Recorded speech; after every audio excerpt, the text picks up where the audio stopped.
And I swear there was like a sign that was for like a cameo, like some city that was spelled that way. And I was like, if that's the reason Mitchell says it, then he's sort of forgiven. But if not, fuck that guy. No, I just say it to pitch. Because I'm on vacation, I'm thinking about the way Mitchell says a word. I stole controversy from Jimmy Fallon, and then.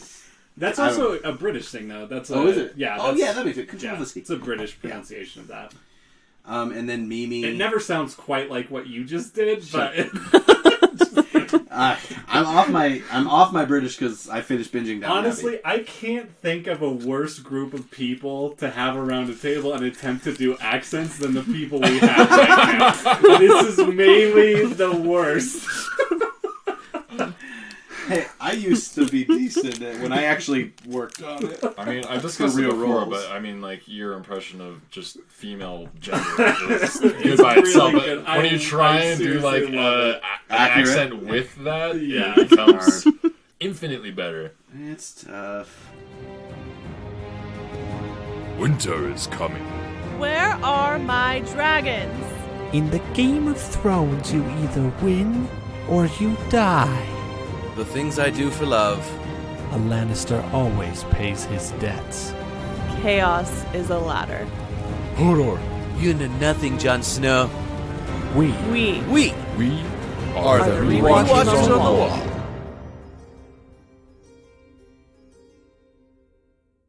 My tiny cock and I have a job to do. If I had a dime for every time I've said that. Oh, welcome to the podcast! Tyler McKinley on the Tyrion quote. You said it a little more sober, but that's okay. Here with Tyler and Riley Harris. Hey. Hello. I'm Mitchell Marshall. We're talking Thrones Season 3, Episodes 5 through 8. And we always start off with a nice summary.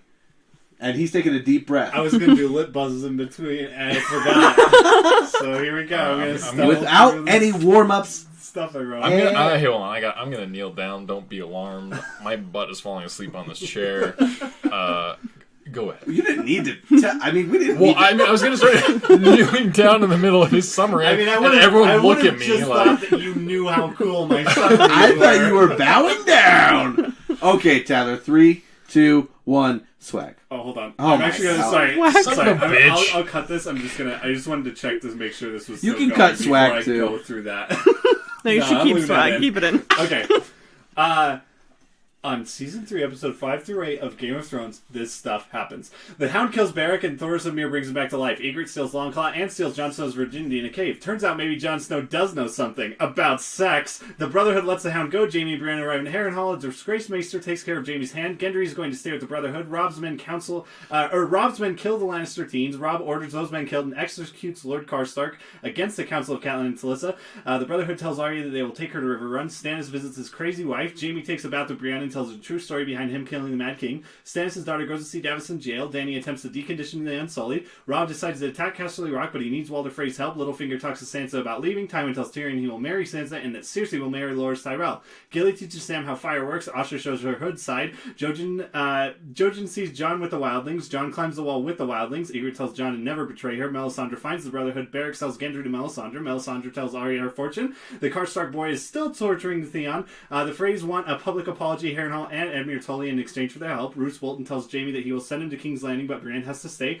Olenna and Tywin spar. Wildlings fall off the wall. Cersei tells Tyrion that Joff ordered his attempted assassination. Tyrion tells Sansa that they're getting married. Littlefinger tells Varys he sold Roz to Joffrey for target practice. Ygritte and Jon crest the wall. Ygritte criticizes infrastructure. Robb tells Talissa, say hi to your mother for me, then finds out he's going to be a daddy. Sansa confides in Marjorie and tries to figure out how sex with the dwarf will work. Tywin puts Joff in his place. Dany finds Yunkai and wants to free all the slaves. She tells the Yunkai emissary to free all their slaves. The emissary threatens her and then runs away. She wants Tyrion to flee the city with her. Bronn and Tyrion talk about Sansa. Melisandre gives Gendry a pep talk. Beric gives Arya a pep talk. The Brotherhood chases after the Lannisters instead of going to River Run. Arya runs away and is caught by the Hound. Brienne and Jaime bid each other farewell.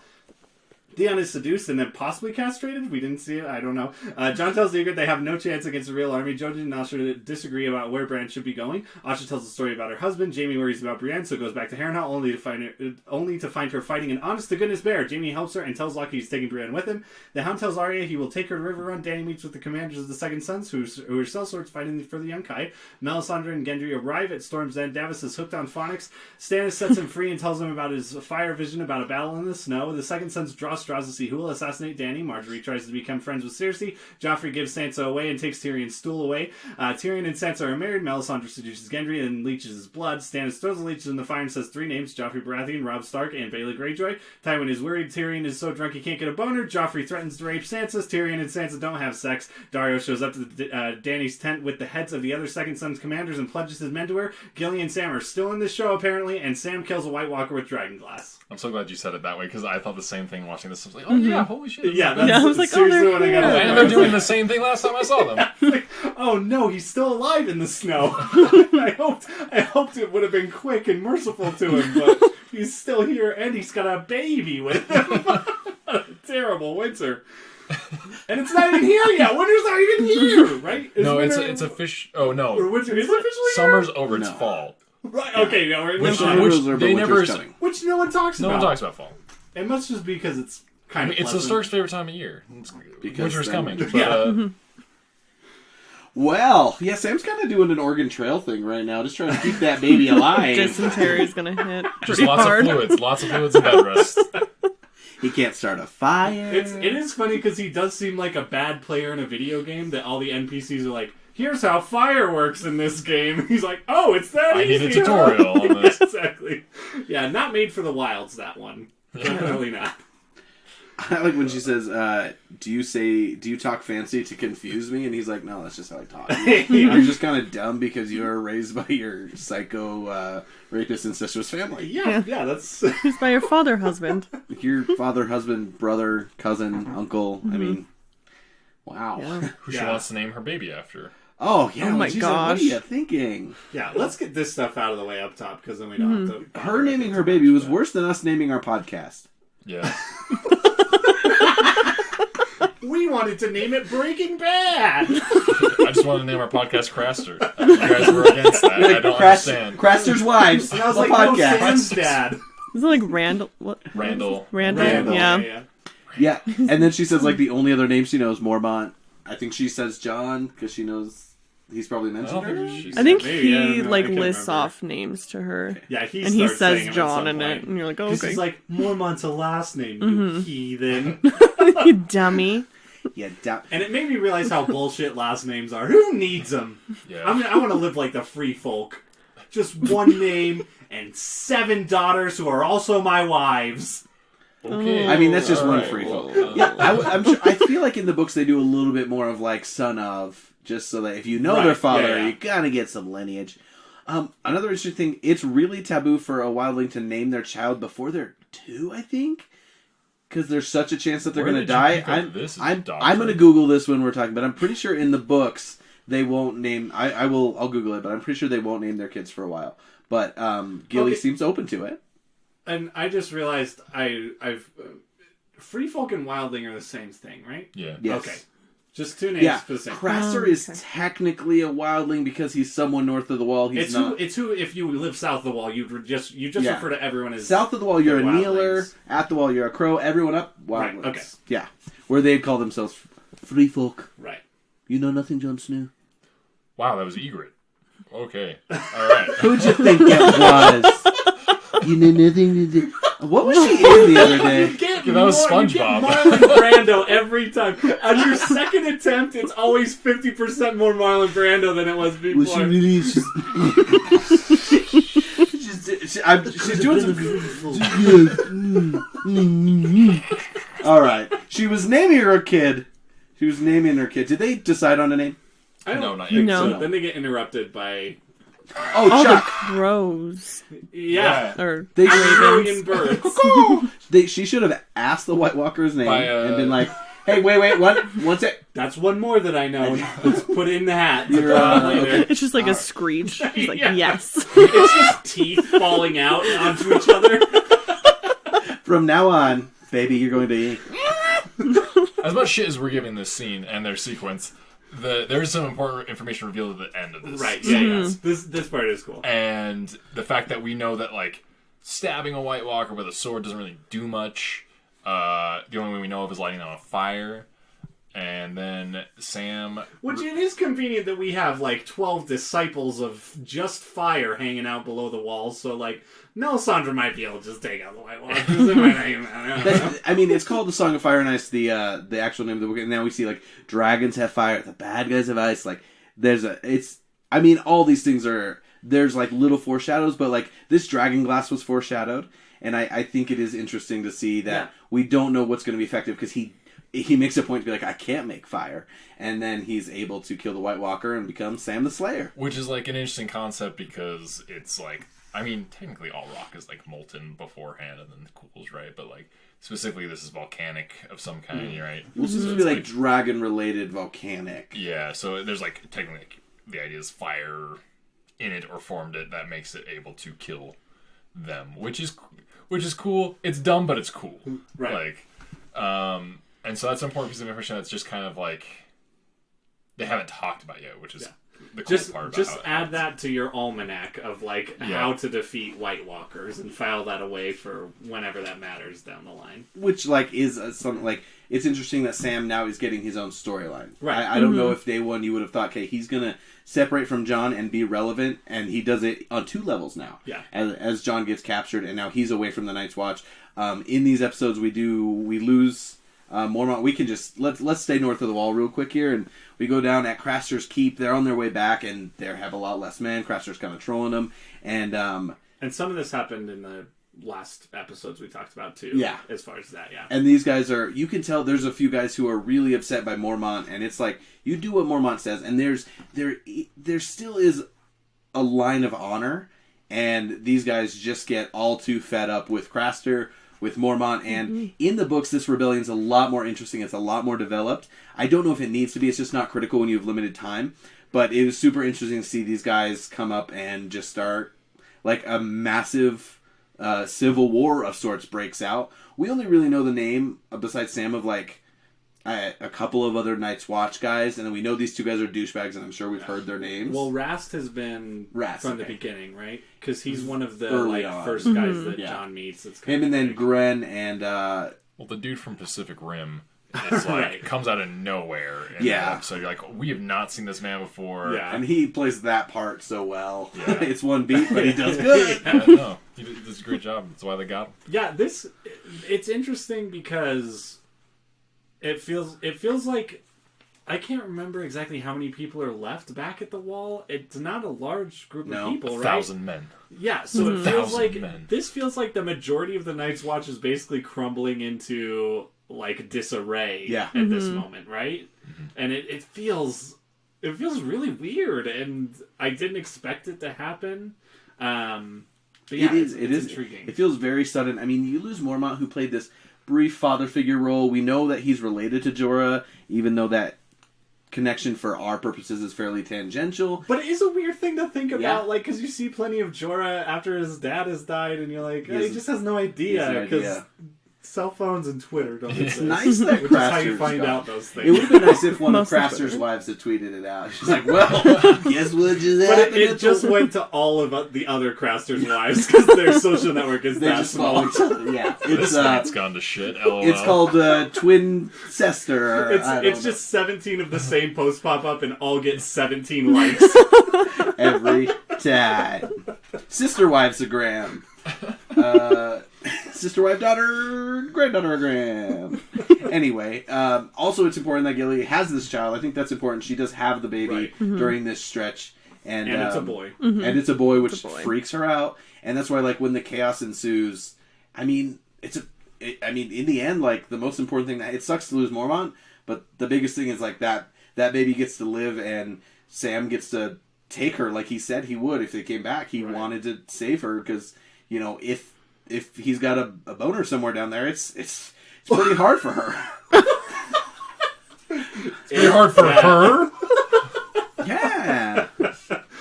And her mom's sister. Sorry. Oh, wait, what?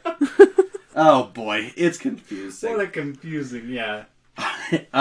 Any other Sam Gilly thoughts? I think that's, like, it for him this whole season. I'm glad that happened, because I was getting tired of seeing them when I did. Like, out in the woods. So I'm glad that led to something, and It's one of those things where he has this really useful information now. Yeah. But what does he do with it? Like, if the Night's Watch is kind of crumbled, it's so that's another like interesting thing with what's happening there. So yeah. All right, so John is technically not beyond the wall, but we can go ahead and talk about your least favorite person, Tyler. No, but John scales the wall, which is kind of one of the first, like, that clearly was something they spent some money on. It was cool to see them climb the wall. The ward guy is, like, ready to let him and Ygritte die. He's ready to cut them off, and then in a big-time Paul Walker vertical limit move, he's able to save them at the last minute. And they get to the top of this wall, and there's, like, this epic view of Westeros, and you can just tell, like, they purposely make it pretty green, so you know the contrast, and they have this kiss after she's like, I am yours, mine, and I am yours and you are mine, and we may die, but for now we live. And it's a little nice moment for them. Well, and also, I mean, before this has happened, they finally, like, consummate whatever's going on between them. I skipped right? You cave sex. The best part. I know it freaks you out, so but it makes is it me okay if we uncomfortable. just go back and talk about it? Her warm cave, the warm cave. John is really her warm cave? Yes. okay. So they're just at like a regular camp, and then all of a sudden they go in between some rocks, and they're like this dope waterfall cave. Yeah, that's like does no one know this is here? That's, like, if you find that cave, you put caution tape around it, and you charge like CEOs of companies $12,000 a night to come and hang out in it. It is That's cool. like the type of cave in like Iceland or Thailand. It probably actually is in Iceland, where like it becomes this Instagram hotspot now, and like someone finds it. But it's super dope, and she's pretty much like putting the pressure on. She's like, "All right, it's time to do it." Yeah. And he asks about her experience, and in the book, she's older, uglier, and had a lot of sex. And this one, she's like, "It was this one boy." And anyway, it's just weird. She insinuates she's like, there's "You're a more, virgin." though. Oh, does she? Like, kind of in that conversation, she's like, "There's this one boy," and then there was, and he's like, Yeah, and then he was like, okay, I don't want to hear anymore. Yeah. she's like, So it is insinuated, ding but she's dong, definitely and more she's like, experienced, for I sure. don't want to talk about it. And then she just starts stripping down. I was wondering what wildlings wear for underwear, and it's pretty much a nightgown with fur on the outside. That just happens to be hidden under that giant Michelin Man of furs. I mean, I never wondered, but These are my outer furs, my inner furs. I really want to... So that's a female underwear. I want to know what Tormund wears under everything. Oh, you think Tormund wears anything under that? You're right. That man You're right. is 100%. Yeah. I mean, his ginger body hair forms like its own like underwear around his midsection. Speaking of hair lower ginger creates body enough hair... heat. Oh, yeah, Jon Snow's got a mouthful of it now. Oh, Yeah. Oh my gosh. Oh, now I'm uncomfortable. Yeah. But John goes down there, and they're both, she's naked, he's not. And his first inclination is like, he's like, okay, we got to do something. And then he goes down on her, which is a very selfless thing to do right away. I don't know if he knew what to do right away, but she's enjoying it. Yeah, it's okay. This is gonna be a weird conversation to have. It's already weird. But I feel like it does kind of delve into like who the wildlings are. It matters to their character dynamics. At first, I was like, man, that's the first time that's happened to her, like with the type of people she lives with. Yeah. But then I was like, but the whole selfishness thing comes. I compare it to the Dothraki, who like it seems like they do doggy style. There's no intimacy. They don't look you in the face. I could see the wildlings, while they may not stick to that, there still being this lack of like we're gonna go the extra mile. There's no finesse. There's no. It's They're not just getting the hints from business. Cosmo, okay? Yeah. But they've got that down in But John Winterfell. is. Yeah.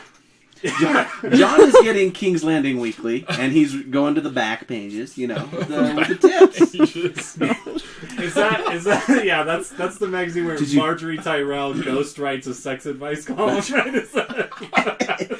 Hey, Sans, are you done with that? I need fire kindling. Did you get the King's Landing weekly this week? Yeah. Nope. Anyway, Sansa's like, yeah, there's nothing useful in here. Just a bunch of articles about having sex with dwarves that no one will ever need. But yeah, so we see John committing to something. Yes. Finally. That like we know where he stands on that. You know what I mean? Like, yeah, he loves her. He does make a big move that he chooses to make. Like the Corn Half Hand stuff. It was that or death. and Yeah. he's not ready to all commit of to his death. We know choices that. there because, you know, next man's that or death. So this is like to me this like the stuff with Ygritte is also coalescing into really nice character development for him. Yeah. And finally seeing some movement on that front that is more intriguing to me, and I'm now interested. I'm more interested in that story as far as like what comes next. You know what I mean? Because there are stakes, and I like against my better judgment, I'm kind of rooting for them. I guess like I like them as a couple, and like Ygritte is a character too that I'm like.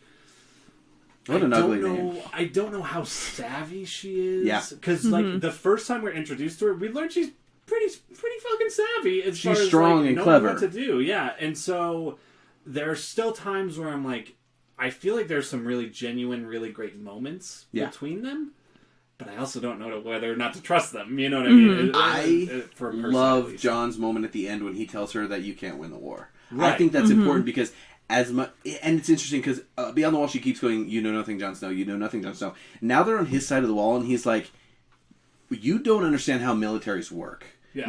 You guys have a bunch of strong people, but you don't understand why like a force in Westeros is not going to get defeated by your wildlings. It's just not going to work. And the way he lays that out there, like I think he's figuring some things out, she's figuring some things out, and now she's the one who knows nothing. They've flipped over to the other side. I think that conversation between them is very interesting. Yeah, well, and she's like baffled by a windmill. Yeah. It's like, that's the most like utilitarian structure in this world. Like there are places built for war. Did a king build that? I was like, No. I swear. did a king build that? In my mind, I have it. In my mind, I have it. Did the king build that? No, it's getting worse. This is the last episode of our accents podcast. Wait, let me do my little finger. If you want to continue to hear it, go literally anywhere else. Just ask them to do impressions. It'll be just as good as what you're hearing. Okay, final thoughts on Jon and Ygritte. What do you think happens next with them, Riley? What does the future hold for them? Like per this I mean, coming of age moment for Jon, and now they have switched to the other side of the wall. A lot happened for them in these episodes. I think because in the beginning, like when they started climbing the wall, like after they had kind of been like, oh, we love each other now, we're in a relationship, whatever. I didn't super believe it. I don't know, because it just kind of felt really convenient for him to be like, oh yeah, okay, this will like move me further. I don't know. I feel like he does a lot of like self-preservation stuff sometimes. But once they get over the wall, you really see that like he does care, and he's like, oh well, I'll take you to Winterfell someday, and she was like, well, I'll take you there or whatever. But I actually really like that scene where they talk about the dress. I'll put you in a silk dress so I can rip it off you. Yeah, and then she like becomes extremely. Yeah, you got it. Nailed it that time. You a little too much emotion for Kit Harington. But, I'm telling you guys, got to see Pompeii. Nah, It's bad. that's an interesting thing. But yeah, I think that scene was like really fun too, because you do see like she does still have like this feminine side to her. Yeah. That like she probably doesn't have the liberty of exploring very much, and so it's kind of fun to see that. yeah, I think you even see a twinkle that she might want to actually put a silk dress on. Yeah, She might yeah, envy for sure. them in Yeah. that way. Yeah. Go ahead. And I think that shows just more like it's more like a genuine relationship in that moment, and I was like, okay, like they care. I can see. I think Jon will try to protect both of them when it comes down to it. I think that he's going to try to pull her kind of away from the wildlings because he knows that they can't win, and he has that self-preservation, and so I think that he'll try to pull her with him. Like whether or not she'll go along with it, I don't know, but I think that would be interesting to kind of see him try to sway her because she's been trying to sway him the whole time. Yeah. I guess. I know you guys don't care about Essos, as we clearly outlined, but When you really don't care about us. I thought No, we just I talked care a about lot what we about don't care about. I think every single couple, every time something bad might happen, I'm like, why don't they just run away to Essos? Like, take some money or whatever you got and go to a free city in Essos and, like, because... Well, to be fair, anyone from Essos, when they come to Westeros and they fall in love with someone, they're like, let's get the fuck out to Essos. Rob, we did not talk about Rob on the last episode, I'm pretty sure. That's We probably didn't. true, yeah. I think we might briefly It was mention, but to pretty. be honest, there's There's I feel like- there's actually a He does kill Karstark. Is that in last episode? Oh. And like that's really the biggest thing that happens. I mean, they go to that farce of a funeral where Edmure Tully just 3 misses. Get that guy some archery lessons. He's go to Boy Scout camp. I hear Walter Frey's got a great archery range. He's hang out with Aggie or whatever the hell his name is. Arya could teach him a thing or two. She's known for her archery. Maybe Theon's even Bran. a good archer. Bran's not a great archer, but he could probably Well, and we get introduced to the Blackfish there. I guess we can just go. Let's just go. Let's do all Final remark.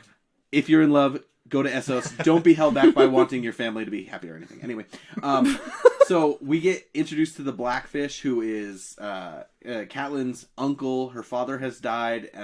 She spends a lot of time with his father. He's in poor health. In the books, it's not really relevant, so I see why I skipped it. But the Blackfish is Blackfish. He kind of reminds me of Who's the Kingsguard guy with Dany right now? Barristan Selmy. He's just this strong stoic. He's kind of from a time before this. Like, he was already kind of past his prime when Robert's Rebellion happened. And so he is this next level. And I find him really interesting. And he's the one who hits with the arrow. And he kind of is already in this father role for Catelyn. And so these moments at River Run are kind of interesting. We also see that Edmure is not just a bad marksman, but he kind of screws something up for Robb. Like, he's not dependable. He won't just straight commit to marrying a Frey girl. Right. Like, who doesn't do that? You know? I mean, Robb can cast no stones on that front. That's true. You're right. But he definitely does feel like a black sheep. He's not the guy you want leading an army. No. He doesn't have a tactical mind.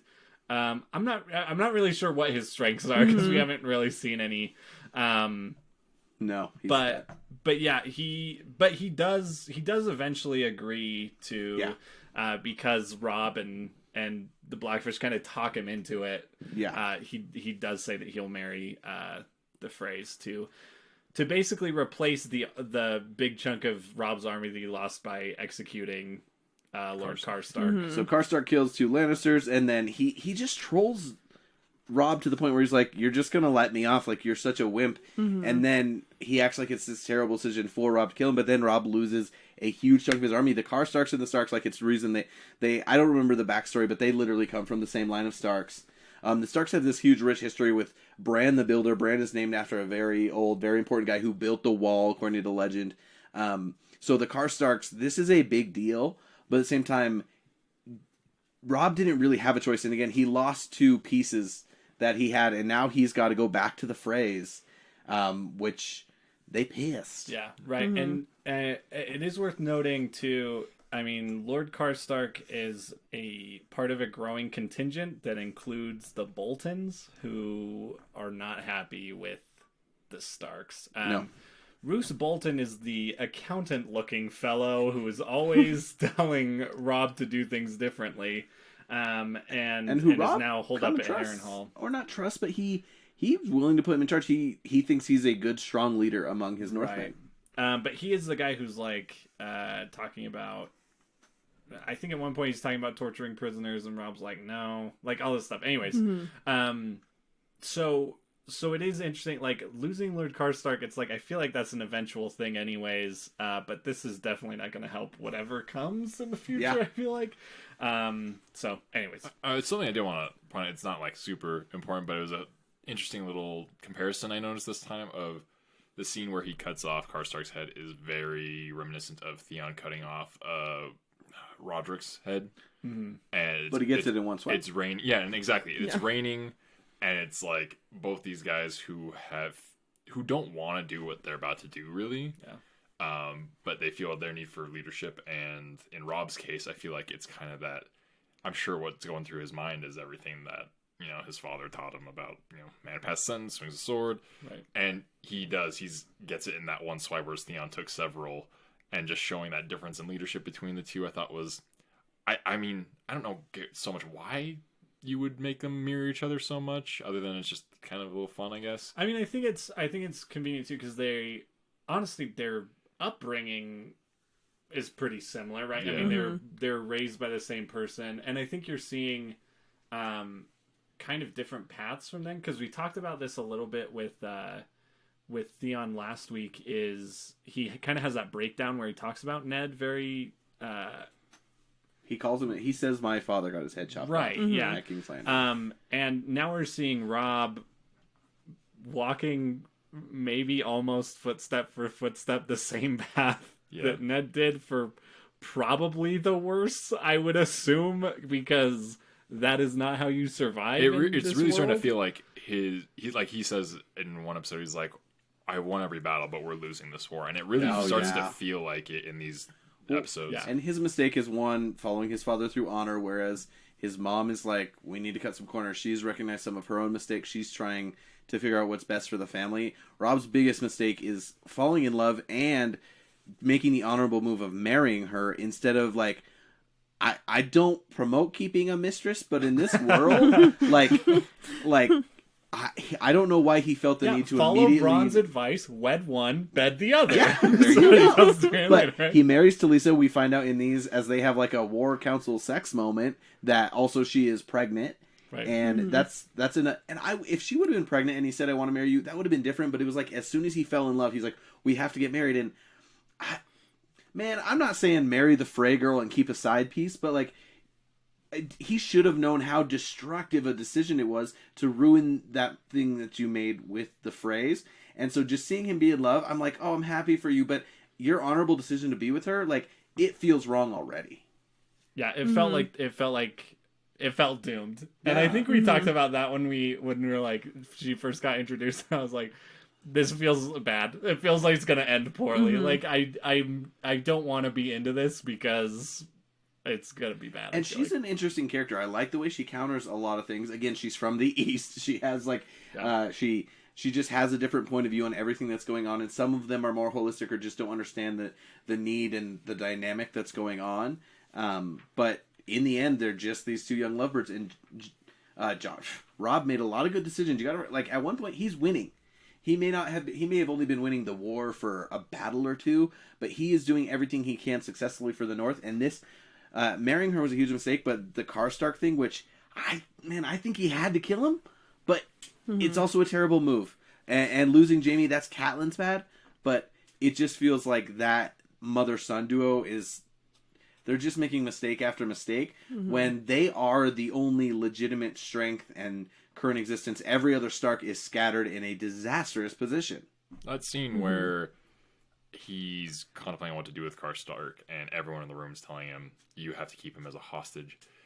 You start to see, this time, especially watching through, for some reason I felt like, I don't know, putting myself in Rob's shoes of like seeing like, this is how things work in King's Landing. What they're telling me to do is like Lannister type thinking. Yeah. And thinking about the whole point of this war essentially started with the death of his father. Like, what really escalated, I should say. Yeah. And just to try and like muscle that through, I think you're right. Like, that's the answer that he has to come to, is he's got to stick by what his father's taught him is right, and he's got to kill Karstark. And throughout this series, internal moral conflict will become more and more of a theme, and I think we're just now starting. We knew you can't be as... If you want to win the crown, you're going to have to do some dirty stuff. I think I compare it to winning the reality show Survivor. Like, you have to betray people. There's no way to win it without... But you can do it in such a way that those people will still vote for you at the end. It's playing both sides of that coin, and I think we're really starting to see it come into play that, yeah, you can't be super honest like Ned did, but it's like, where should Rob have specifically done more deviant things to win? And he wasn't willing to, and maybe he wasn't able to because his mind doesn't work like the Lannisters do. But that's interesting. Any last thoughts on River Run, Catelyn, Rob? I don't think so. Nope. Okay. Sorry, I just really like it. Riley, what was your favorite storyline that we haven't touched on yet throughout 5 through 8? What's got you super excited? I think Daenerys, she's just, everything she does is rad. Magic? Mm-hmm. Every little thing. Okay. Sure. I felt the judgment coming from your eyes before you started singing. I'm more confused than judgmental. What song was that even? Every little thing she does is magic. The police. The police. Apparently I didn't get out enough. Everything she does just turns him on. Oh. Wait, we're talking about Olenna Tyrell? I thought we were talking about Dan. Oh, sorry. No, yeah. Okay. But let's talk about that later. Okay. We might have to do that off mic, though, because I don't think there are enough explicit tags. Dany is also attractive. She's no Whoa! Hot take on the mic. Unpopular opinion. She's not Varys, but like, okay, she's good looking. She's got dragons. That's hot, quite literally. Oh god. Anyway, let's head out east where she just got the Unsullied, and now it's time to pursue more swords. Mm-hmm. I think that she is just really interesting because she's really just kind of fighting against slavery right now, which is kind of cool. Like, she's like, oh, I don't like that. Let's take over this place. We'll, like, pretty much give them, I don't know the phrase I want right now. Hell. An ultimatum. Oh, yeah. That's what I want. Give them the ultimatum. She kind of gives them the ultimatum, and they're The like, old oh, ultimatum. well, we'll just fight you. And she's like, okay, we'll see how that goes for you. So these are the second sons who have Yes. a nice amount of army, but it really seems like they'd be outnumbered by some really good soldiers from this. So that's, I don't really get where their confidence comes from. And they have these 3 douchebag leaders, another misogynist to no degree. She's run into 2 in a row, and we of course see it in Joffrey. He Like, might be the most on the nose of like the whole he show. was a lot. I mean, everyone in Karth, even the people in Karth too, like, there was a whole like misogyny underlying everything. well, and it underlines everything within the show. And I think the antithesis of that is very interesting to watch. She becomes more interesting as she stands there right next to this guy who is destroying her. He slaps Missandei's butt as he walks away, and she just stands her ground. Mm-hmm. Yeah, I was interested watching it that she like kind of takes it a little bit more than she does in other scenes. Like she kind of lets him do his thing, where in other scenes when someone kind of sticks a toe out of line, she snaps at them. Yeah, it's really good. And so I was like, that's an interesting. She really has like grown so much just over the 3 seasons. She's feeling it out. She knows what she can do. I feel like she knows the power that she wields at this point too. I think is really interesting. Cool. Yeah, I think her confidence is just getting there where she's like, okay, I'm going to say these things and I'm actually going to follow through with it. And so if you don't like do what I ask, like it's not going to be fun for you. And then so there's like a scene with the 3 guys. I don't know all their names because I just remember the one is write them down. Dario Naharis. Dario Naharis. Yeah. Yeah, Gosh. he's the one that. You don't need to know the other 2. Let's talk about him really quick. So he is basically who you would cast in a '90s action B movie. The dude as a looks villain. like he's punch drunk. Like Yeah. it looks like he's got in the ring a few times and not one. Yeah, and also maybe there was something up with the way I was watching this, but he's like the type of person like there's sometimes characters and things that you're like, it sounds like everything that is coming out of their mouth was ADR. It sounds like everything was recorded after the fact. Really? And every time he spoke, I was like, it feels disconnected from, I don't know, it just feels weird. So I'm not a fan of this guy. Yeah, I mostly don't like the actor who they got for him. I think a lot of it is like look and performance is it's weird. It feels out of, I don't know, it just feels out of place. Yeah. So. He came in, he was told he was on a fantasy show and he ran with it. But so right now we talked about moral conflict. She's very anti-slavery. And so it's like that is a priority for her, but also she is trying to get the second sons, which again, more troops for Westeros. That's what we want to see from Dany.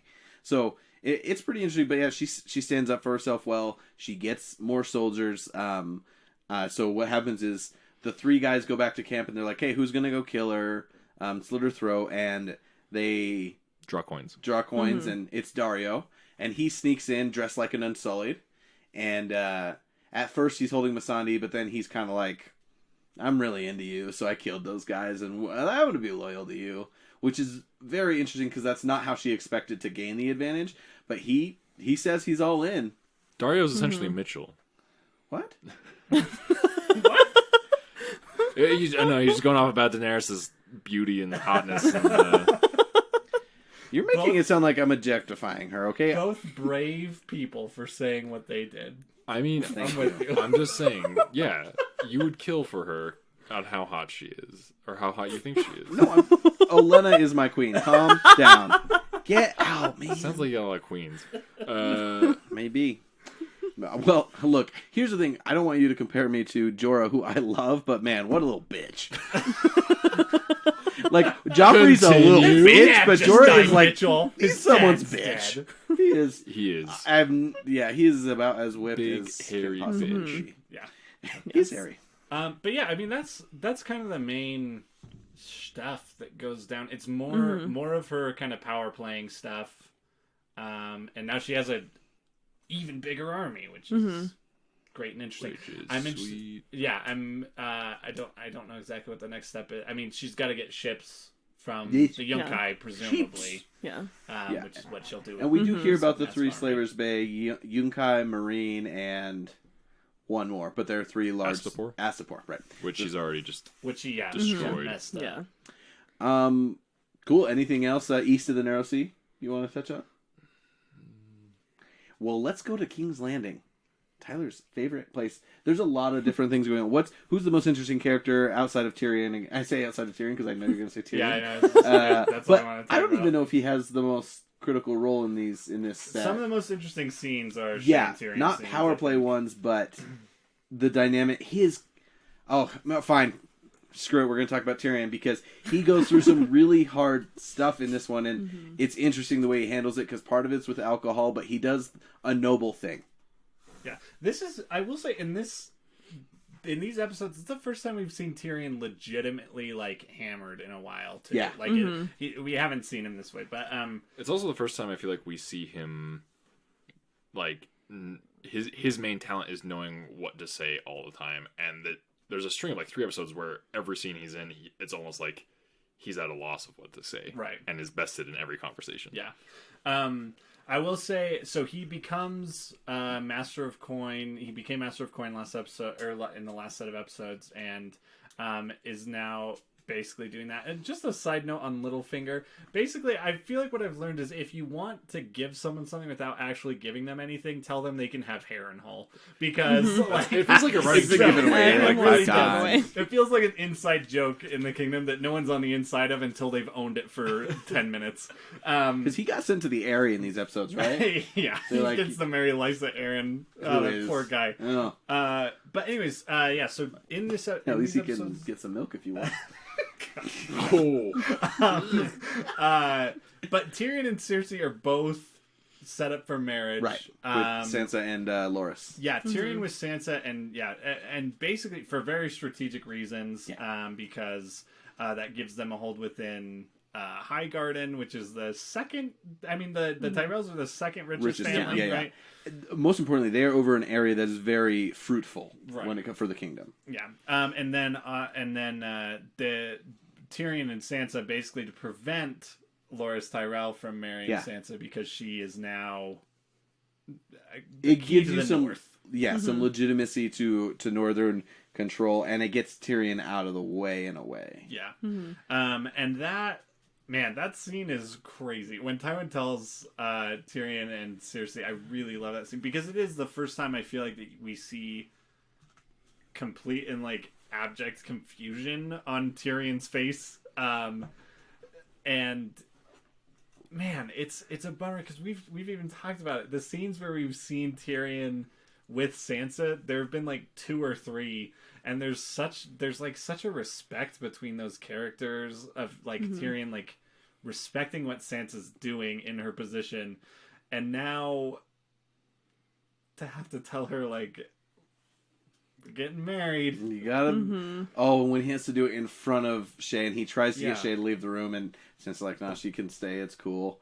And he has to put that out there. And Shay, who I don't know if it's insecurity, but the idea that she is so, because she wanted to run away, and she's intimidated by Sansa. Because Sansa's, by the way, Sansa mentions in here that she's 14, and I'm sorry that actress is like 17 in these. And she's 5'11", I believe, in real life. She's taller than her husband Joe Jonas, or her fiance Joe Jonas, who we all know is 5'9". Don't know. I just know she's taller, but she is already in these episodes like Jonas. Like I just don't buy her as 14, so that's kind of funny. Yeah. But it does it does create the age separation that you want to be like, this is disturbing on several levels. And Sansa, to her credit, she knows how this goes. She knows like what's expected of her, and as does Tyrion, and it creates another great unspoken moment between him and Shay. Oh, what painful tension. Yeah, yeah, that's really good. But yeah, their wedding is insane. He totally threatens Joffrey like in front of everyone, and which is a pretty awesome moment. And then he's just hammered. Gets super. Yeah, he's very drunk. I mean, and he's pissed because during the cloaking ceremony, when they get married in the sept, which they do a good job of making it seem like, hey, this is two pretty important people getting married. We're going to make it seem like a big deal. He has to put a cloak around her shoulders, pretty much saying, I will protect you. You're in my care now. And she's just turning around like, where's my cloak? And he can't reach, and he has to ask her without ever really saying it to bend down. It's so frustrating. And Joffrey openly laughs. And you can just feel Tyrion is crushed, and he doesn't want to hurt Sansa, and he doesn't want to be... He just is put in the worst possible position. Like you said, this is the first time we've seen him unsure. He didn't see that move coming from his father, and now he's been broken down when he was kicking butt in King's Landing last season. Mm-hmm. And also, it's funny because he has to face also, like, the very, like, superficial side of all of his weaknesses, too. Of, like... His penis? I'm getting married. Well, no, apparently that's pretty good. I don't know. It sounds like he does all right. Yeah, in that department. Yeah, but definitely, he's so self-effacing. When he talks to Sansa, it's a bummer to watch. It makes me feel bad because it's just, I don't know, because it's so relatable. He knows what he is, and he knows what other people are thinking, and so I feel like even when Sansa like tries to be kind of like still playing along here, it feels it's a real bummer. I don't like it, but he tries to explain things and like be as kind as possible without, and Sansa just, she stands there stoically. She's not mature enough. I don't actually blame Sansa as a character, or I think there's any bad performance, but she can't reciprocate. She can't be like, we're gonna do this for duty, like I'll fake it with you, like I realize that you're not as bad as your family. I don't think she's really connected those dots well enough yet. Yeah. And then he pretty much says, okay, we're like, she's getting ready to consummate, and he just says, we're not going to do anything. Collapses drunk. Shay's very happy that this happens, but he kind of says, like, I'll never make you do that until you're ready. And she very nervously was like, well, what if I'm never ready?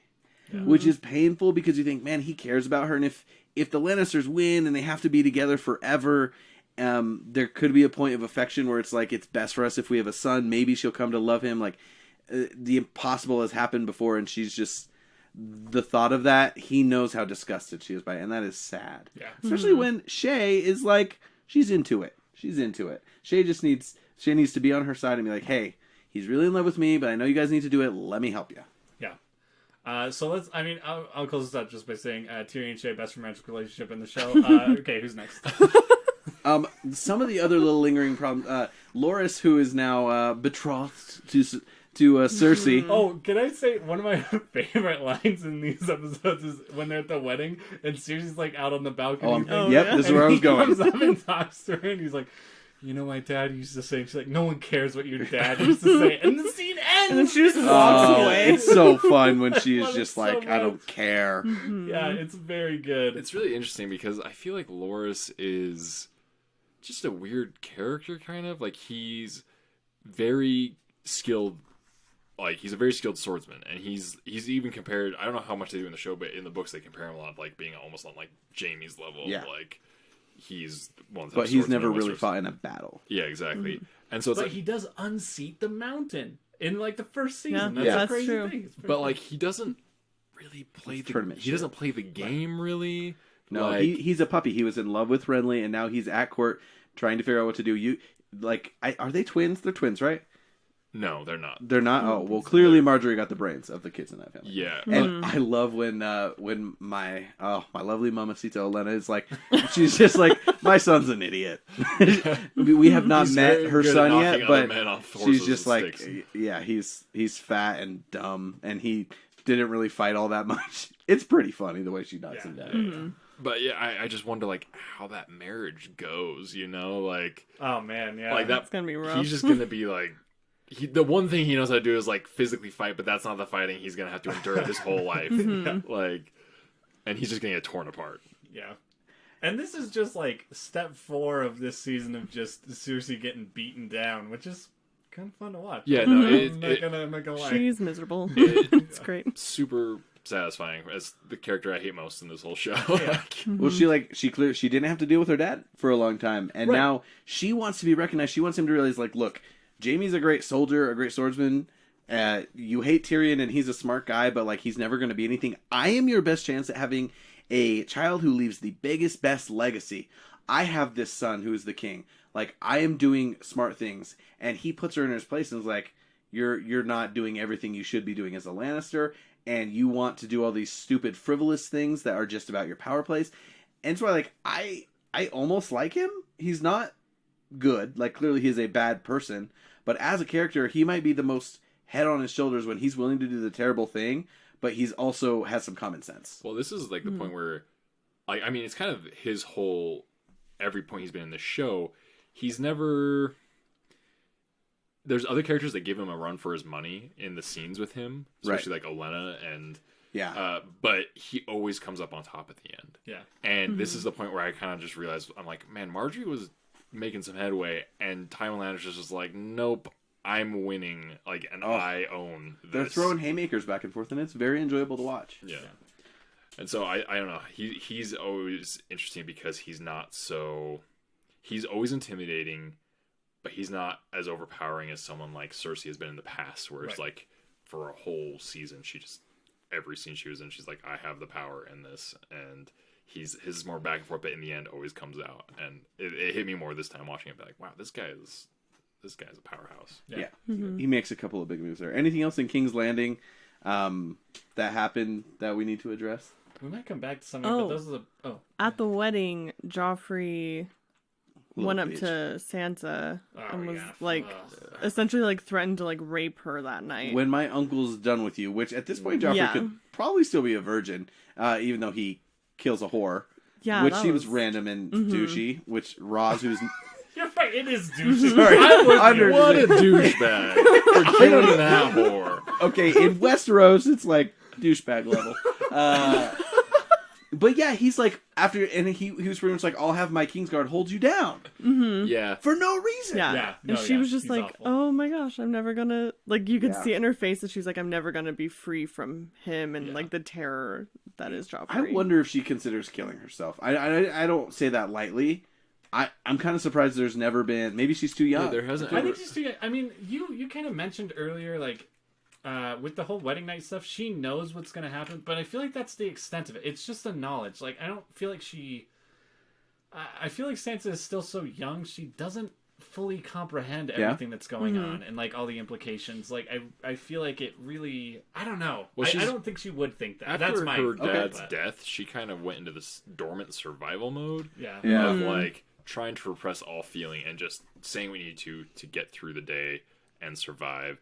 And the moment that she is kind of planned to marry to Loras is the only time she comes out of that for a moment. Yeah. That poor girl has like her dream crush that she's promised to, and she doesn't know he's gay. So in her mind, it's like perfect. And then all of a sudden, back again, just cutting her down.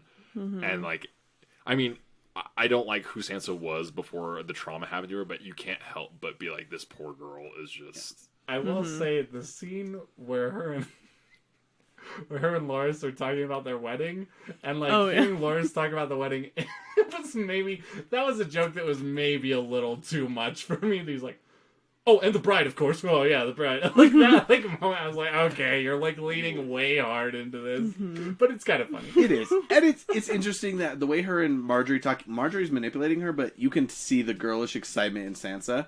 And it is advantageous for the Tyrells to do that, because it does seem eventually like there's a world where the Tyrells would want to push the Lannisters out, but they're only connected on that one level. But then if you marry Sansa to him and get her out of there, man, that's like a dream come true in 10 different ways. And Sansa even kind of says, like, don't you think they won't really let that happen? And Marjorie's kind of like, I'm the queen. And maybe Marjorie really thinks she's going to get away with that. I always felt there was an inevitable feeling that it wouldn't happen, and then Tywin comes in with his counterplay. But yeah, it's just a painful sequence. Also, Loras gave, in season 1 after the tourney, he gave his token or whatever to Sansa. And Sansa's like, you probably don't remember this, but he's like, of course I remember it. And she's like, well, you gave me... He's like, yeah, of course, yeah, of course. Can I have my handkerchief back? It reminds me of... Never mind. I was gonna go. What? It's just like, it reminds me when I went to Olenna Tyrell's wedding and caught her garter, and she never spoke to me again. She just never saw it. I will always be second fiddle for Olenna. I know. But yeah, King's Landing. That's the main stuff I can think about. Yeah, that's most of what happens there. We get some interesting stuff with the Brotherhood without banners. I think it's important. The Red God resurrects someone from the dead, or I mean, he gets a massive part of his shoulder, arm, chest cut off and comes back to life. He kind of says, "Hey, it's the 6th time I've come back." That's important. The Hound is like shocked, and to the Hound's credit, when they have this pretty awesome fight, his shield goes on fire and he still goes back and wins. And then the Brotherhood was built. Can you imagine a worse setup for the Hound than being like, "You're gonna fight a bunch of disciples of fire," because that's like his phobia. Yeah. Like, good for him. Facing his literal fears. He does well. Good. Yeah. I remember. I don't know if I liked or disliked the Brotherhood with banners right away. What do you think about the Brotherhood in general? Like, do you think they're good, bad? Do you like them, hate them? I am trying to decide where I stand with them because I feel like I kind of trust them because they weren't like super crazy when they found out who Arya was. Yeah. But I don't know if I trust them completely because they're that whole like God of Light or whatever and all that stuff like that makes me nervous because it's really sketchy. So I don't know where I stand with them yet. I feel like we've just kind of scratched the surface on them this far in the series. I think that they are some of my favorite new characters that have been introduced in a while. Yeah. Specifically Thoros of Myr, and I like Beric Dondarrion. There's more that I know I need to learn about him, but like I really like Thoros of Myr. I don't know if it's because I just like the drunk priest archetype of like this guy who's totally lost his faith, and then he's like, and then one day I just said, "Hey, let this guy live," and he did, and now that's what we're doing now. Like the contrast between him and Melisandre is so cool to me, and like it's funny because he seems to be exceeding what Melisandre thinks she can do, like on her own, because he basically just like pissed when she finds out. Yeah. Like, how many times have you brought him back? You've resurrected a guy from the dead. All I've done is create a freaking ghost baby murderer. You haven't even been paying your yearly dues.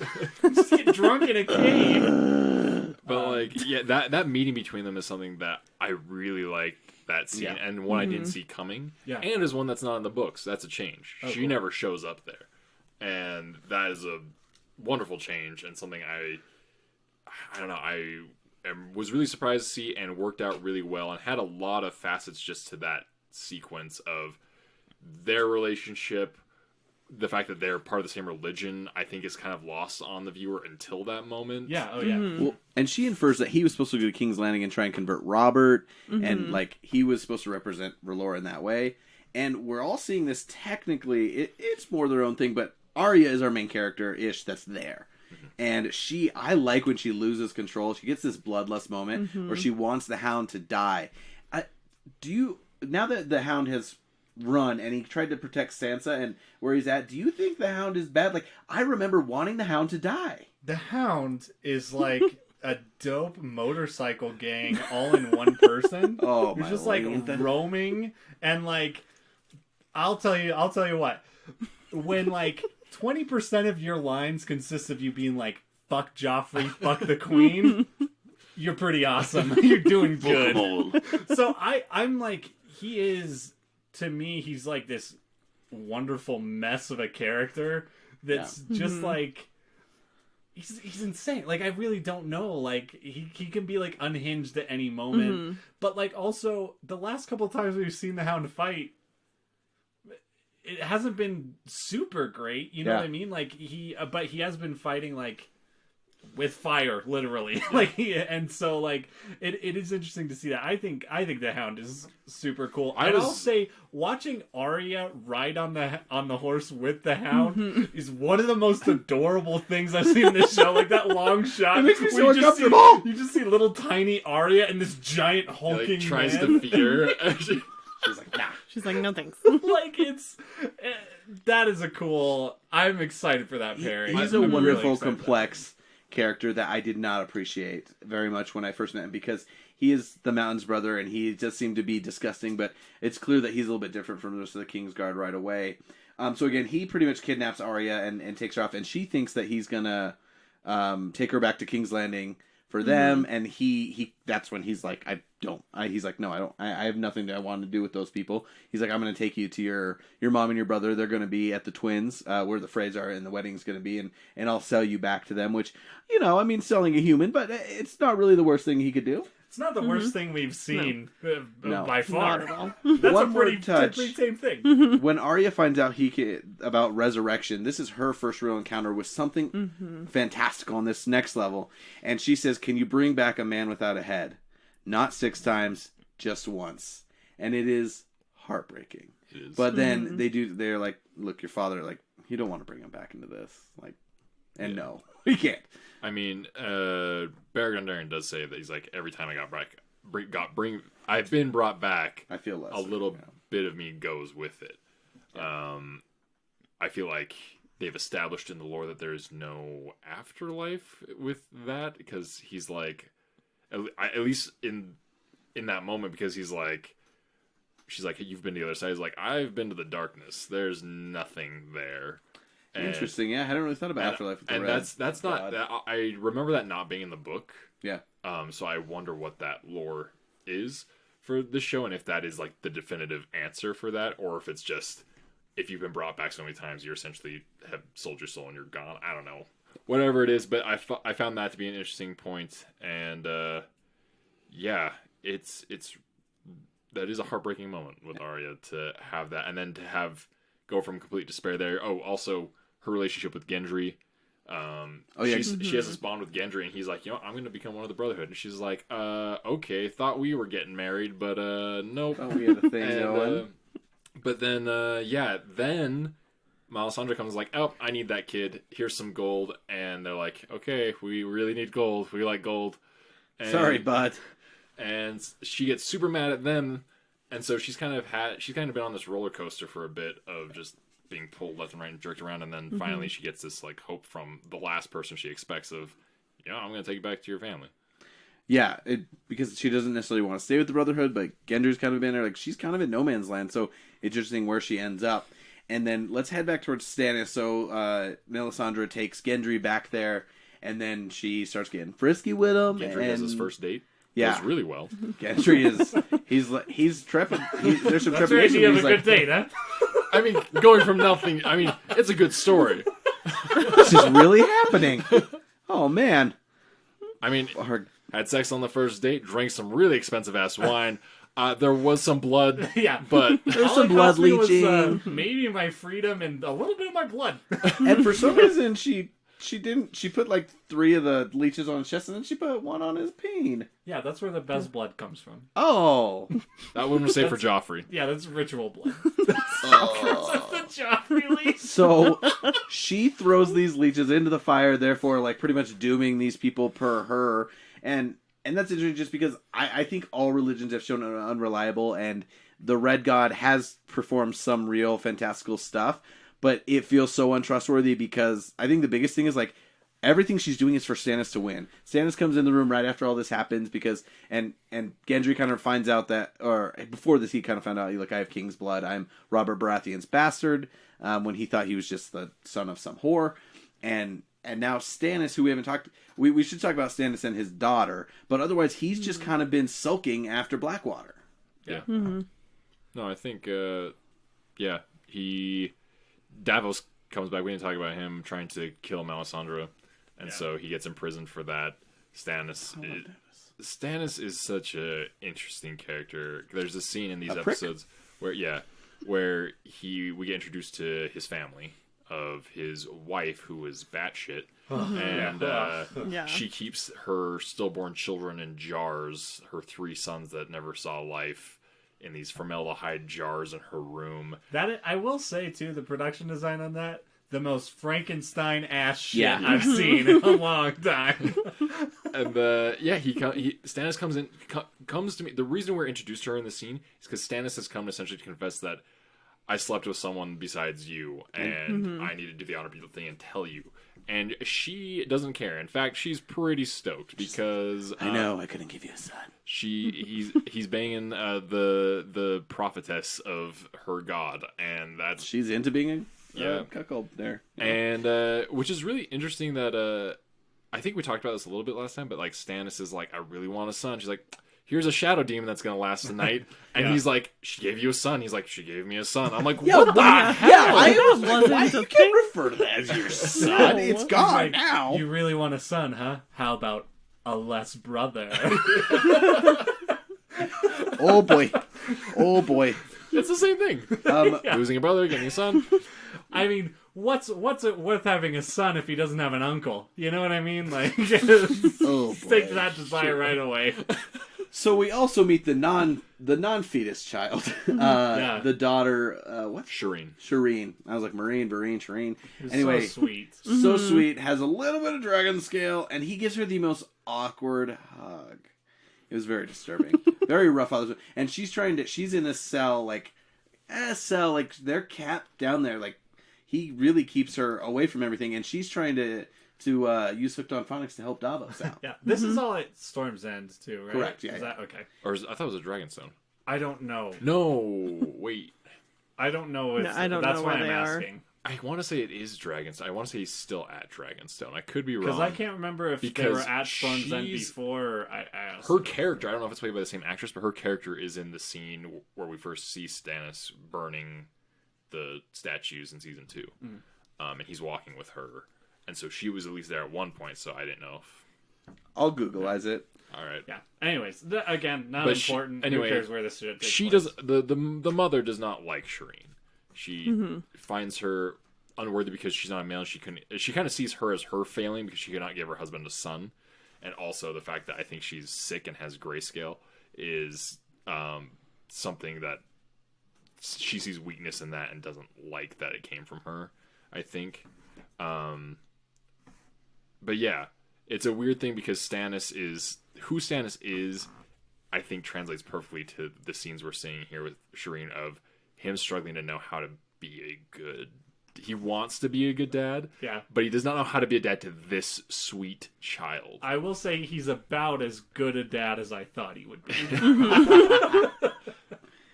He says something, and he's always so matter of fact, and as soon as it comes out of his mouth, he like winces because he knows it was... I can't remember what it is, but... Well, he tells her like pretty upfront, he's like, yeah, Davos is in the dungeons. He's a trite. And she's like, I don't know, it's, whatever. And I feel like that was a moment for him when she was like talking about Davos and like the Onion Knight, and like she was so fond of him that he was kind of like, oh, like this is my kid and she cares more about what's happening with him than she does about me.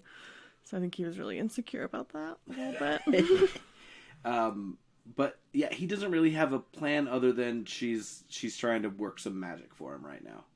I will say, like, kind of a big lore thing, like the idea of actual literal king blood, whatever that means. Like, it is interesting that like Melisandre is very tied to that, obviously, because she produced that demon spawn with not king blood, but king fluid, some kind, and then used the literal blood of.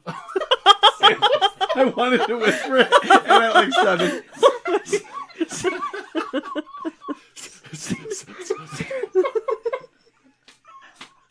Just say the name of the fluid. Semen. Anyways, so King semen.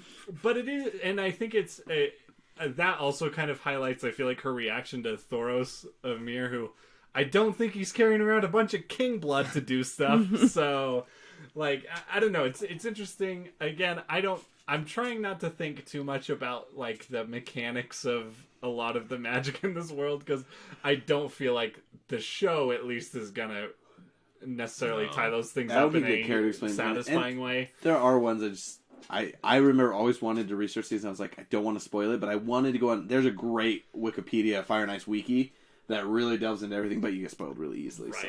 Yeah. So I'll stay away from that for sure. But I do think that stuff is interesting. I wish that maybe it paid off a little bit more, but we'll see. I don't know. It's fine. Yeah.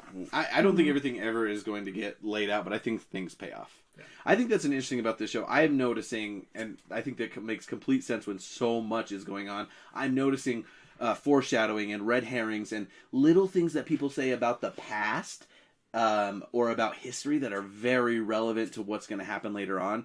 I would even say, like, I think it'd be interesting for you two to pay attention to. If someone's talking about something historical, listen. Because it may or some of them do not pay off, and some of them do, and I'm just like, oh, they talked about that right there. It's super interesting. Like, the show does a couple things like that. They also do transitions in a very obvious way. Like, when they transitioned from the Warg right to Bran, it was like, right. Okay, you clearly needed to telegraph to this me. But I don't think those transitions, and they happen in other ways, like, I don't think that they're a bad thing because you got to help us somehow when so much is going on. But I think the last one we haven't talked about, Talking about the best part? Yes. Is that we're about to get to the best part? Is that the butt scene? What? I mean, which one? The scene I'm thinking of does have butts in it. I wouldn't say that that's the defining part. All right, you go ahead. You talk about whatever you want to talk about. I'm pretty sure me and Riley are on the same page. So we know. You can introduce us, Riley. Oh. To the best part. I want to know if you're thinking of the same part I'm thinking about, so I can make one of you was talking about Theon getting seduced. No. No, I don't give a I forgot about I that. do not care about Theon. We need to run through a few minor characters after this. Oh yeah, he's castrated, right? Yeah. Yes. That's what I'm thinking. It didn't happen. I'm like, cool. Honestly, that's kind of the way I feel. If they cut before it gets crazy, I'm like, if they cut before it gets cut. You just say, poor guy, like, what? And he knows, he already knows not to trust these people. Yeah. He's like, no, you're with them. And then it just keeps going, and they're like, and I was like, why would he ever? But, man, lust is a dangerous thing. Oh, man, we don't want to hear about you and Elena anymore.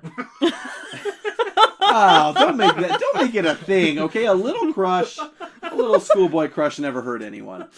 Last thing on Theon, in the books, he, like, gets his teeth ripped out and some just broken, and he can't, like, eat, like, he gets tortured even worse. Yeah. And he loses, like, a finger and a toe. Oh, the finger part. Yeah. But in this one, a little torture goes a long way, and then he gets castrated. I love the castration. I mean, I don't want to go into for, like, spoilers or anything if you do know or whatever, but I love how the show has not told us who this man is yet, who is torturing him. Oh, yeah. We're 8 episodes He's in. let him made guesses and said, I'm a liar. He looks like a hobbit in, like, every way, though. Can we just talk about that? Yeah. Anyway, let's go to the good thing. Riley, tell us about the good thing. Jaime and Brienne. Is that what we're talking? That's what I was thinking. I love, like, the journey that they went on in these 4 episodes. The Bear and the Maiden Fair.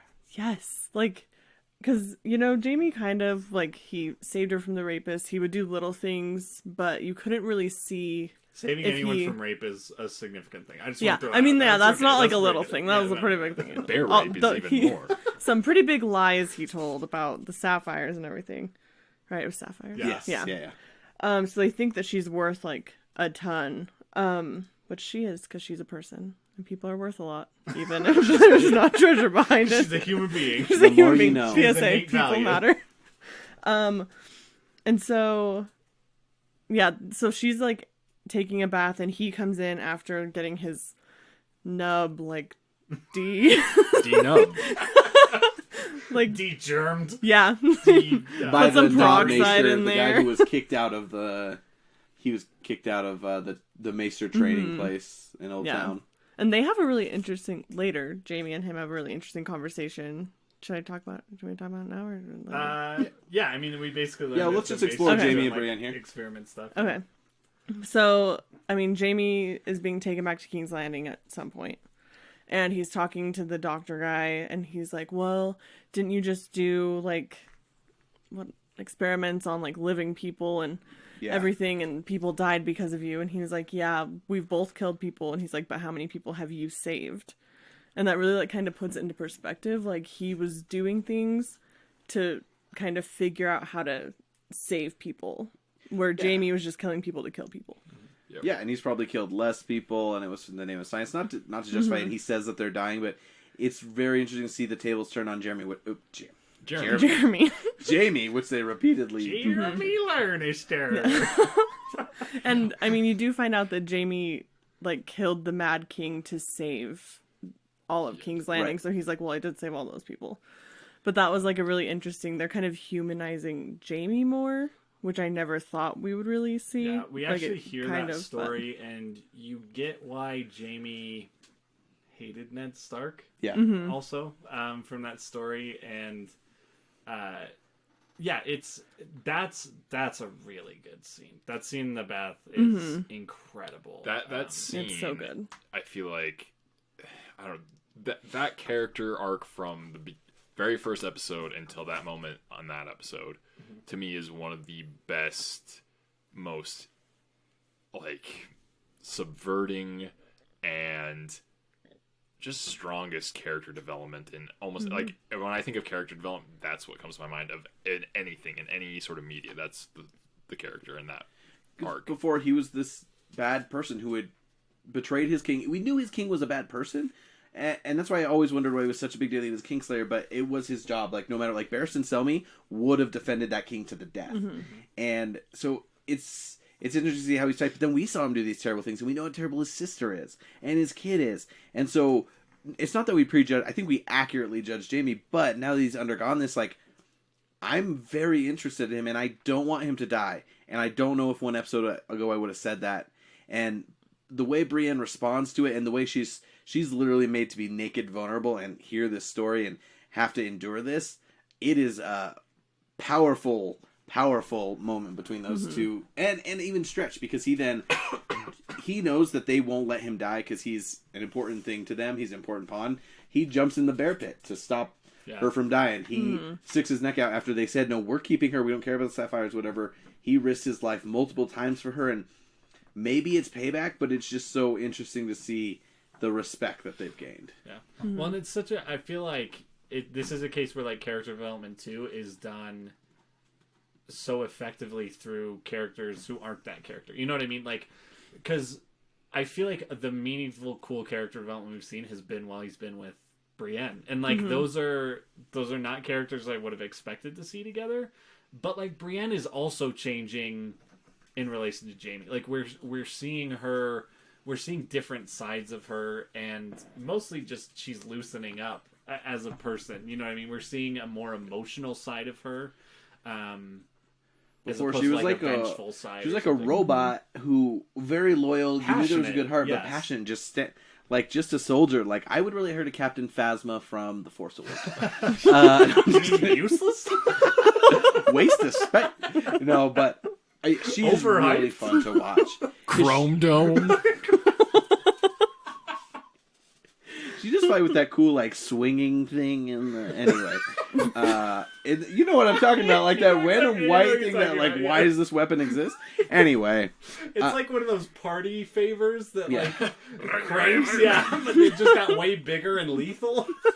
No, anyways, I see what you're saying.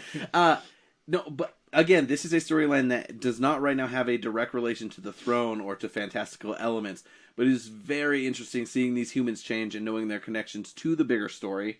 Where do you guys stand on Jaime? Like, are you okay if Jaime ends up on the winning side of this and lives through everything, despite what he is and what he's done, knowing that there is another level to it and what he did to save her?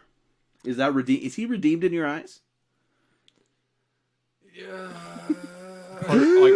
For me, it's partially. I feel like, I mean, I always have to and every time I view it through, I start over. I'm like, how did I ever care for this guy? He's a piece of shit. He just pushed the little boy out the window to mess with his sister. The things I do for and love. And he's so slimy and so like, I don't know. He almost feels like something like if Hallmark made really sleazy stuff like the channel, he would be a character in it. Like he's just so. He just feels like a walking bad production. Like he's the bad guy in a lot of those movies where she picks the good guy right before Christmas. And but yeah, he's a horrible person. He's done horrible things. Doesn't mean he isn't capable of doing good things. And with his character developing, is able to do more good things. I still feel like either he's got to die, or he has to make a choice that breaks him. Yeah, here's the thing. I would love to see all of the Lannister, like Cersei, Tyrion, and Jaime in a world without Tywin. That's what I want to see. You know what I mean? That's what I'm interested in seeing because they are such products of that. And I feel like with Jaime being out of that influence for so long and beaten and kind of broken, we're seeing that different side of him. So, I don't know. I'm a huge believer in duality of man. Man's potential for evils and potential for good. So, who are we to say? Yeah, I'm just kind of waiting to see what he chooses to do once he gets back to King's Landing. Like, once he's back with his sister and his family and all that influence, I'm interested to see how that will, like, either how he'll, like, kind of defy those odds or if he'll just sink back into where he was before.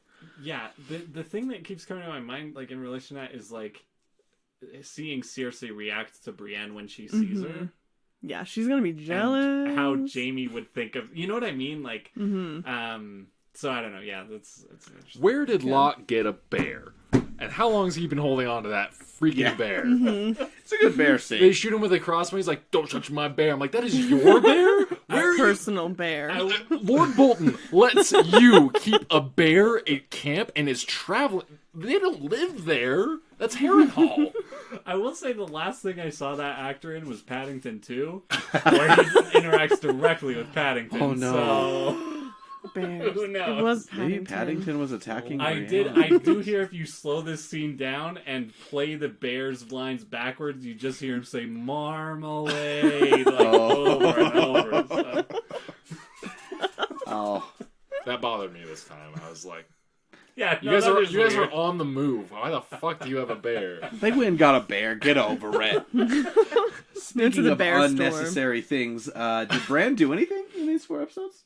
Like a little bit. We heard a little bit about Asha's backstory. Oh yeah. Yeah. She had a husband and he became a white. He's became a White Walker.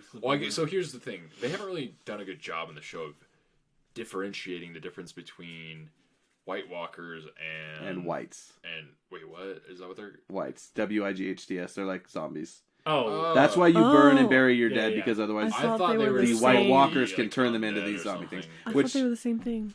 But like, did you guys have to do a great job? It doesn't, but and I don't think that was really spoiling anything. But like, you saw the thing that attacked Sam that was like clearly intelligent, and then you see the more zombie-like things. Yeah. That's the differentiation I'm making. I see but they that don't now explain that that until later. Pointed out, yeah. But I think it's fine to clarify it now. No, well, I feel like I don't know. I don't feel like that's something that's. At least that portion of it is like revealed later on or anything. That's something that I'm sure in the books, it kind of comes early out part to of be the more books, they explained. do differentiate between the two, and it's like visually there's a difference, and You're you right. can tell, but it's like it's not. If you don't see, because it's very fleeting when we get those things. Yeah. So Bran, Jojen's trying to teach him more about his green seeing as well as his warging, and they want to take him beyond the wall of the Three-Eyed Raven, whereas Asha's like, no, you need to go see your brother, and they're saying, hey, his brother's not there, and there's this kind of ugly little conflict, and Bran's just laying there. Wait, useless. He can't do anything else. He's paralyzed. Get a wheelchair. I wanted to drop kick Osha right in the face.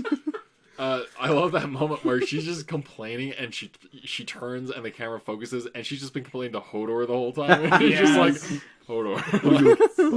I love him. She's great. He's delightful. Asha gets increasingly ratchet in these episodes. Oh yeah. Like, it's like one of those things where it's like if this was like a movie about a girl who like moved her way up in Chicago and came from like a shady part of town, like this would be the part where her real accent was revealed and she just like totally went ham on someone. That's like what I feel like Asha is doing with Mira, and a lot of this is kind of fun. Yeah, their conflict is good because Mira has this strength but also this immaturity. Yeah. All right, we're to that point where tell me the most interesting note you have that we did not visit. If we missed a storyline, let me know because I listened to the summaries. I think we got it all, but let me know if we skipped out on something. I know a lot is going on in King's Landing right now, but I think a lot of that gets clarified at season's end.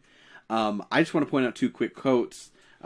There's one that says "Chaos is a ladder," and it's Littlefinger talking about how like as things are destructive, you need to make your moves within that to climb, and he goes on a whole monologue, but chaos as a ladder is the important part of it, and it's fascinating to hear him say it because it's the philosophy it's slowly being revealed. We knew he was smart, but to know that's what his mindset is, it's like, hey, this is why you're good at this.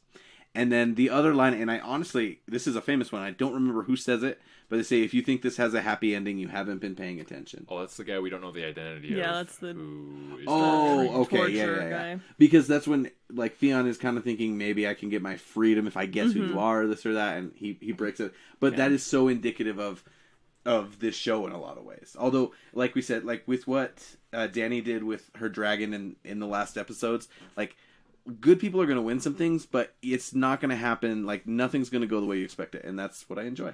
Yeah. Something we don't need to spend time on, just want to mention it, is that Roz is now dead. Right. Who Varys said he would protect. So I don't know, I feel like she was an important part of this season more so, I feel like, than past. Like, she does something big that really changes things. And she's not a character in the book. She's very interesting. She's a whore who goes from Winterfell down to King's Landing and finds herself in graces with both Littlefinger and Varys at times. Like, she plays the game as best she can, and she loses. She ends up dead.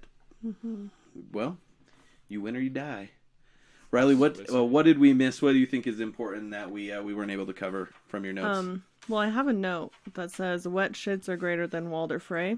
So I feel like we just need to throw that out there. That was important enough to write down. With the Blackfish, when they're like, he said a statement, they try and talk and continue the conversation, but then he just starts talking. He's like, I've seen wet shit. It's like, yeah, that's really good. Tyler Harris Jr. Man, one of the quotes I've written down is, I'm pretty sure it's Bronn talking to Tyrion. He says, "If you keep worrying about everyone liking you, you'll end up the most popular dead man in the city." It's like so true. Reminds me of high school. Yeah. Yeah, just a lot of good stuff happening. I'm excited to see how this season wraps up, because I feel like this season, more than the last two, I feel like there's going to be a lot of stuff left open at the end of this season. Whereas in the last couple, they wrapped fairly well. Yeah, they've wrapped, like, people have been on their way to something else, but I feel like there's going to be a lot of stuff at the end of this that we don't know is not wrapped up that neatly. Riley, what storyline are you most intrigued by, just for, like, how it's going to close this season? I think Jaime and Brienne right now, because I just want to see if he makes it to King's Landing in the next 2 episodes and see how that all kind of starts to play out. Tyler, what about you? Either one of you. Well, you shouldn't comment. Tyler Harris. I think. I mean, honestly, Jaime and Brienne are. I'm really interested to see how that turns out, just for the character stuff with Jaime. I'm ready to see the wildlings encounter something. Kneelers. Is that what they call them?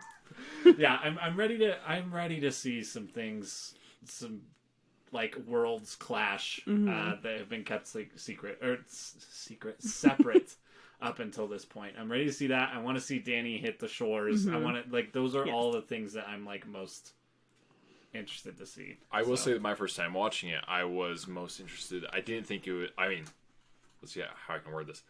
I was really interested in Arya and the Hound and how that was going to play out. Oh, yeah. And I was unlikely. Like, I'm not sure if this is going to wrap up this season, but it's the one I'm most, not say the most interested in, but it's one that I was, like, really dying to know how that was going to play out. I think it's important to note, she almost kills him. She thinks she's going to. Yeah. She holds a rock over his head, and she thinks she's asleep, and she's like, I can kill him right now. He goes, you got one shot, and you better kill me, because otherwise it's going to be, I don't remember. It's going to break her hands. Break your hands, yeah. So, and that's before she knows what they're going to do. I think just because there's so many different loose strings, like, at this point, I was very much, I'm not as focused on King's Landing House of Cards, but I was really like, everyone I like there is screwed. And it seems like this is going to go one way, but I know it's not going to go that way, so what's going to happen? What's going to either stop a character I don't like, or what are they going to do right or different? And more factors continue to grow there, and I'm pretty stoked about it. Whew! That was a lot. Yeah, that was a long one. And, like, that's how this show goes. It continues to gain steam and gain complexity. But I'm excited. I had a hard time not watching more, and I had to watch 6 in a freaking row. All right. Anyway, hey, thanks for joining us. I'm Mitchell Marshall here with Tyler Harris, Riley Harris, Tyler McKinley. We have a blast. Thanks for watching with us. Bye. Is that how we end this one? I don't remember. It is now.